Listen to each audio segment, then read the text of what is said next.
सर्वांपेक्षा मी प्रसिद्ध आहे सर, तुम्हा सर्वांपेक्षा मी प्रसिद्ध आहे सर, याचा अर्थ मी विद्वान आहे असं समजू नका, याचा अर्थ मी विद्वान आहे असं समजू नका।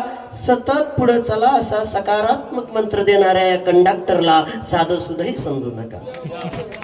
मॅडम साठी दोन ओळी, तिने कमावलेलं कला गुणाचं वर्चस्व पुरुष म्हणून का तुम्हाला खपू नये, तिने कमावलेलं कला गुणाचं वर्चस्व पुरुष म्हणून तुम्हाला का खपू नये, आणि थकत असेल संसारासाठी ती तर बायकोचे पाय का चपू नये।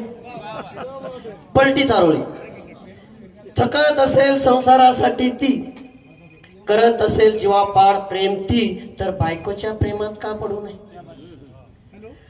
थकत असेल संसारासाठी ती, करत असेल जीवापाड प्रेम ती तर बायकोच्या प्रेमात का पडू नये, आणि करत नसेल सासू सासऱ्याची सेवा ती तर बायको